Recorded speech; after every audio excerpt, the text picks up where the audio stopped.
আচার্য সদনের সামনে বিক্ষোভে 2016 SLST চাকরিজীবীরা barricade দিয়ে ঘিরে রাখা হয়েছে আচার্য সদন চত্বর। মোতায়েন রয়েছে পুলিশ।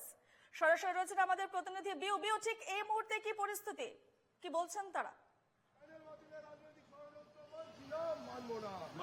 একদমই রূপা, আমি তোমায় সেই ছবিটা দেখাবো। এই মুহূর্তে আমরা আচার্য সদনের সামনে রয়েছে, পিছনেই রয়েছে আচার্য সদন এবং সেখানে আমি শুভজিৎকে আগে সেই ছবিটা দেখাতে বলবো যে সামনে রয়েছে আচার্য সদনের এলাকায় পুরো ব্যারিকেড দিয়ে ঘিরে রয়েছে যাতে কেউ কোনোভাবে তারা প্রবেশ করতে না পারে। শুধুমাত্র যে 10 জন প্রতিনিধি তাদেরকে অনুমতি দেওয়া হয়েছে, সেই 10 জন প্রতিনিধি তারা ভেতরে গিয়েছেন।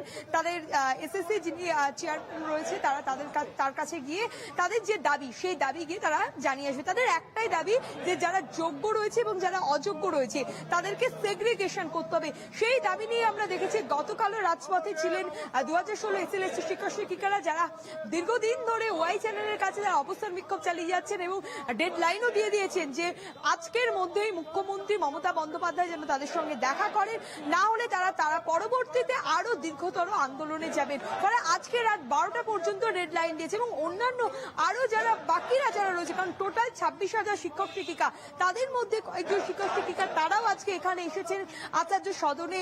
তাদের দাবি নিয়ে যে আপনারা কথা বলে নেওয়ার চেষ্টা করব, আপনাদের দাবি যে সেগ্রিগেশন করতে হবে, সেই দাবি নিয়ে গতকালও দেখেছি আপনাদের কয়েকজন 26,000 মধ্যে তারা আন্দোলন করেছেন।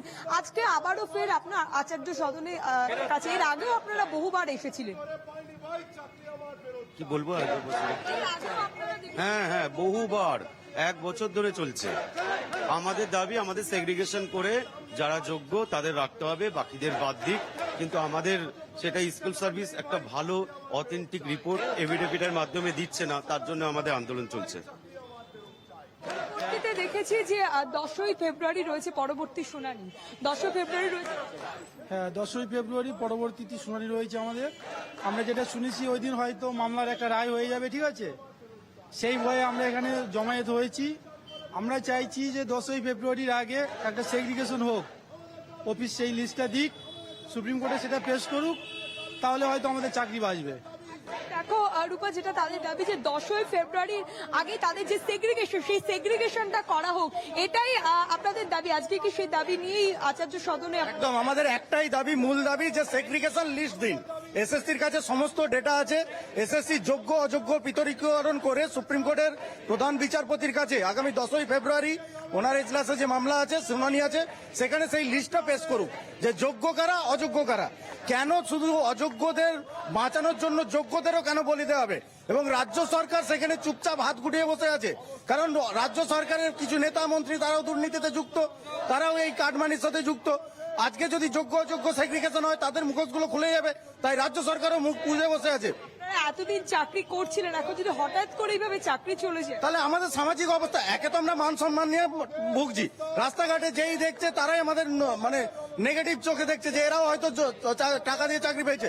আজকে ব্যাংকে লোন দিয়েছে, আজকের মধ্যেই মুখ্যমন্ত্রীকে হস্তক্ষেপ করতে হবে, মুখ্যমন্ত্রীর সঙ্গে দেখা করতে হবে। আপনাদের একটা সংগঠন তারা বলেছে যে মুখ্যমন্ত্রীকে হস্তক্ষেপ করা। আমরা চাইছি যে মুখ্যমন্ত্রী হস্তক্ষেপ করুক, মুখ্যমন্ত্রী বলুক যে এসএসসি যোগ্য অযোগ্য লিস্ট দিক, এবং রাজ্য সরকার, এসএসসি পর্ষদ, এই 3টে সংস্থা তাদের যে বক্তব্য সেটার যেন একটা ম্যাচ থাকে। কারণ আমরা প্রত্যেক ক্ষেত্রে দেখেছি রাজ্য সরকারের সাথে এসএসসি বা পর্ষদের যে ডেটা সেটা ম্যাচ করছে না, এবং সেই জন্যই হাইকোর্টে আমাদের প্যানেলটা বাতিল হয়েছিল।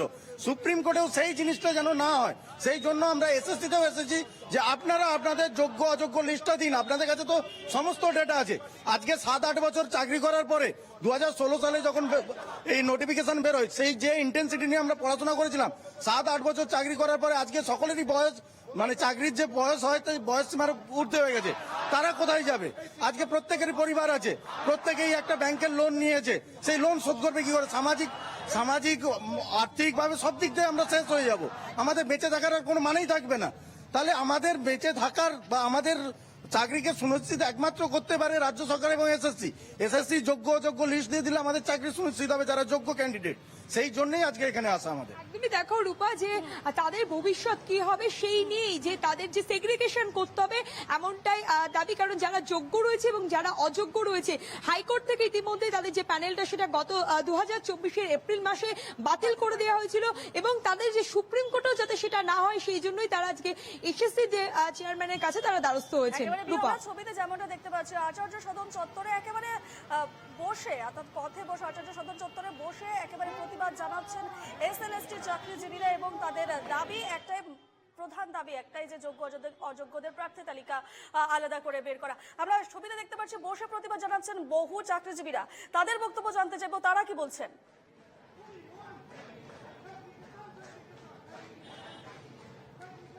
একদমই রূপা দেখো যারা চাকরিজীবীরা যারা রয়েছেন তাদের ওই একটাই দাবি। আমি আরো কয়েকজনের সঙ্গে তোমার যারা ভিতরে রয়েছেন তাদের সঙ্গে আমরা কথা বলে নেওয়ার চেষ্টা করব। আপনাদের এই যে আজকে আপনারা এইখানে মানে একটা শিক্ষক শিক্ষিকা তারা এইভাবে আজকে এখানে বসে, আমরা তো এটাই অবাক হয়ে যাচ্ছি যে আমরা যোগ্যতা নিরীক্ষে চাকরি পেয়েছি, তারপরেও আমাদের একটা রাস্তায় প্রমাণ দিতে হচ্ছে যে আমরা যোগ্য। আমরা তো যোগ্যতার প্রমাণটা আমাদের পরীক্ষার খাতায় দিয়ে এসেছি, তারপরেই তো আমরা এই চাকরিটা পেয়েছি। তবে কেন আমরা হচ্ছে রাজপথে দাঁড়িয়ে আছি? আমাদের সেই সেগ্রিগেশনটা করে দিলে তো আমরা তো সেটাই চাইছি যে আমাদের সেগ্রিগেশনটা হোক। এটাই আমাদের একমাত্র দাবি, আমাদের বৈধ আর অবৈধ পার্থক্যটা করে দিই, তাহলেই আমাদের আর কিছু চাই না। আমরা যে বৈধ সেই প্রমাণটা হয়ে গেলে আমাদের এটাই একমাত্র দাবি। একদমই দেখো রূপা যে তাদের আর কোনো দাবি নেই, তাদের একটাই দাবি যে তাদের সেগ্রিগেশন করে দেওয়া হোক। সেগ্রিগেশনটাই তাদের একটা কারণ তাদের যদি এইভাবে যদি হঠাৎ করে তারা এতদিন ধরে চাকরি করছিলেন 2016 থেকে এটা 2025 প্রায় 9 বছর ধরে যেভাবে চাকরি করছিলেন, হঠাৎ করে যদি তাদের চাকরি চলে যায় তারা কোথায় যাবেন, কিভাবে থাকবেন? কারণ অনেকের দেখো ব্যাংক লোন রয়েছে, অনেকের সংসার রয়েছে, সেখান থেকে রীতিমতো চিন্তিত। খবরে আমাদের নজর থাকবে। বিও আপাতত ধন্যবাদ জানাচ্ছি।